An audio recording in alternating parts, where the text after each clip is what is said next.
guys, welcome back to Dragon Exotics, and today we are going to be bringing you a different kind of video. Not a tortoise video, not a care video, but today we will be doing a video regarding nest boxes. So, with further ado, you may be wondering, why do I have this weird yellow tub that looks way too big for anything? Well, Tsunami will be getting a new enclosure soon, and that will be one of our next videos coming out, along with a lot more iguana videos. So I figured to start off that little series, we're going to be doing a video on how to make an iguana nest box. Because female iguanas, if you did not know already, can lay eggs without a male. Tsunami has a record of laying, in previous years, pretty much around, it started around 20 eggs the first year, then to 30, then 50 the next year, and then the most recent year she actually laid 60 eggs.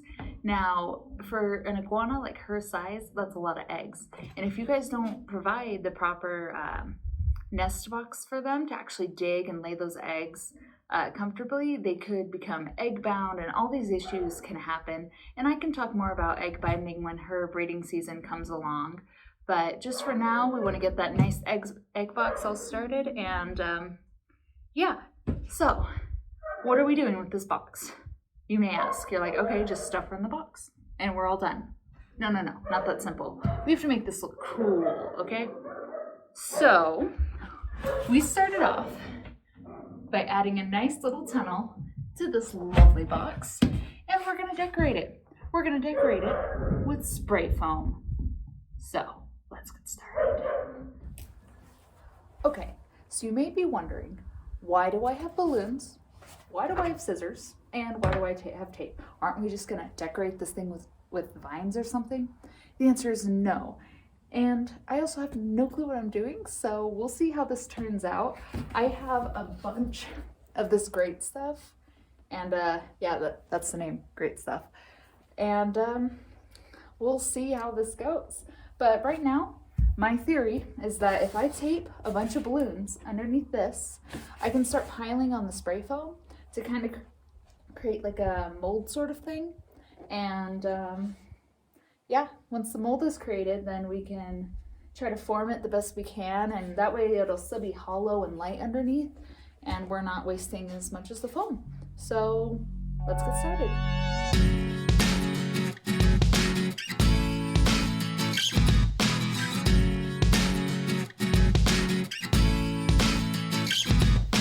Look, all the balloons are up. Okay, so now for the fun part. I've never used this before, but I did buy it, and if you try to look on Amazon so you can get it like ordered to you, it's like 15 bucks. So I recommend going to Home Depot and just spending $3 and getting these big things. So let's start. Oh, and if you guys didn't realize already, you gotta like spin it to open it. I didn't know that, but yeah, so you spin it to open it. And one thing I would like to mention is do not get this on your hands, don't get it on your clothes. Super messy, so just be aware of that.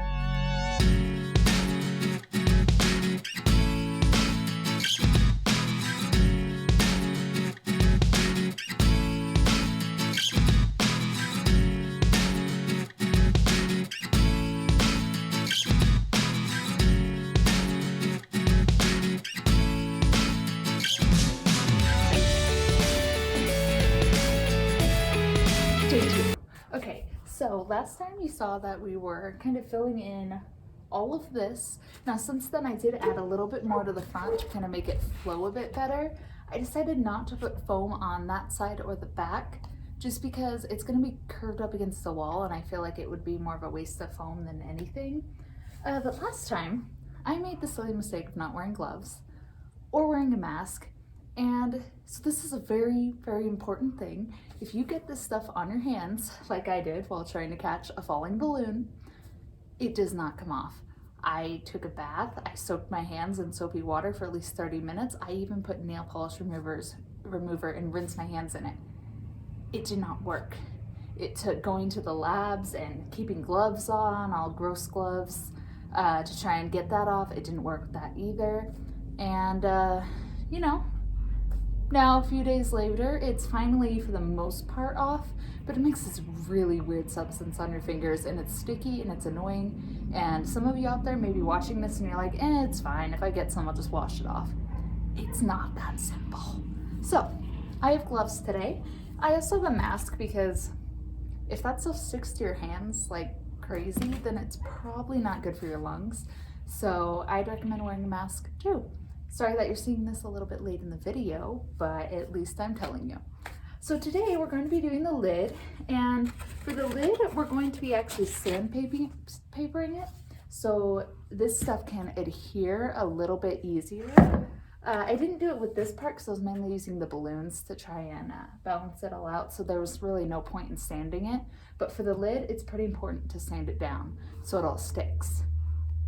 But with further ado, let's get started.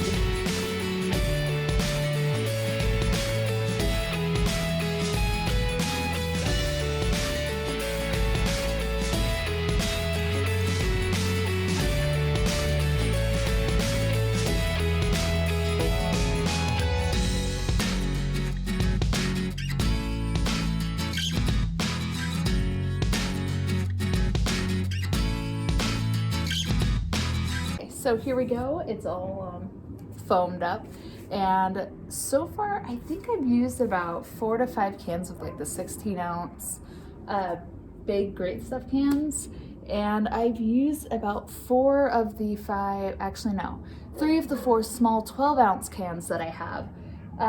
So usually this project would probably take about 10 cans in total, and right now I have 1 can left, and once this all dries, which this stuff takes, it says like 30 minutes on the bottle, this stuff takes about like 4 hours to fully dry so you can work with it. And once this stuff dries, I'm going to start piling on more of it to kind of make more of a rock appearance and kind of add some deviation. And once we do that, we can kind of have some fun.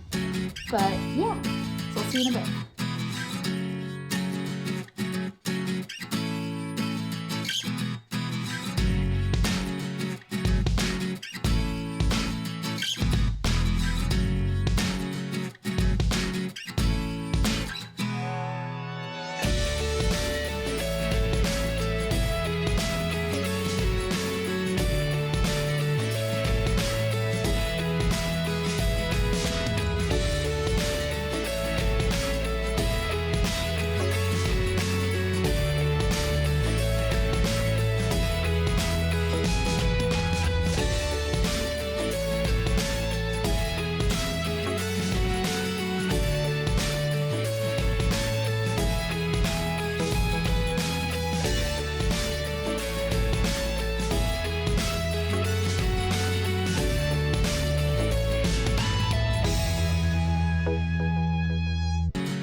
And voila, a nesting box. Ignore the insulation stuff in the background. We're still working on the insulation of the shed. We have to get the drywall and all of this stuff. Oh look, the door is closing. It's very windy outside. It's going to snow today, so I figured I'd get it done before the cold weather sets in.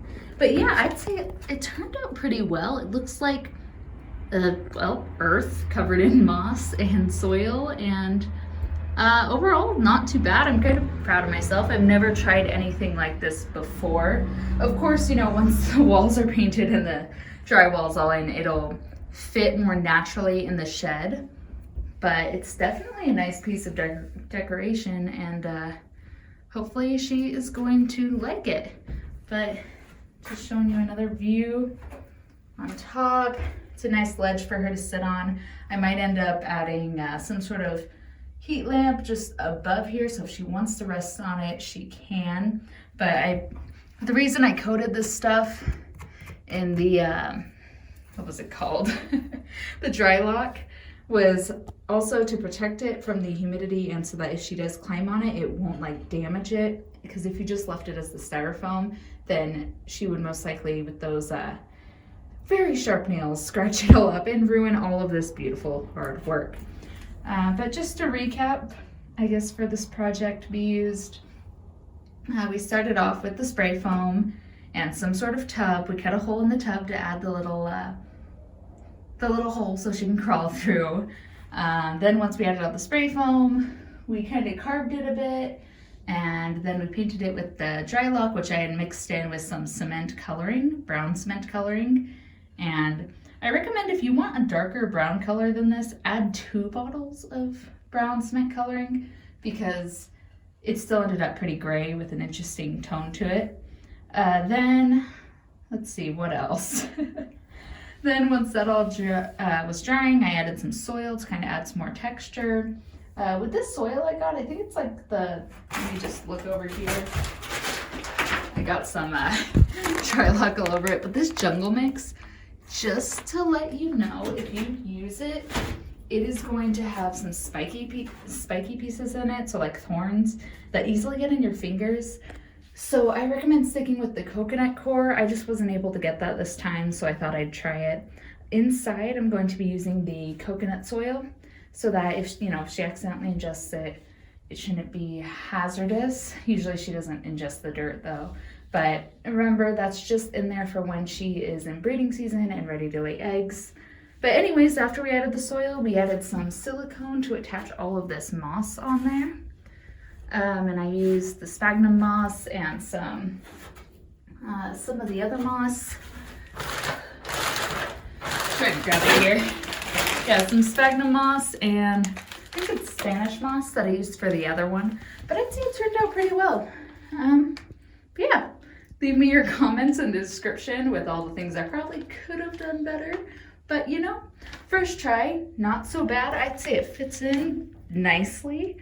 And yeah, I will see you guys next time, and thanks for watching. Bye.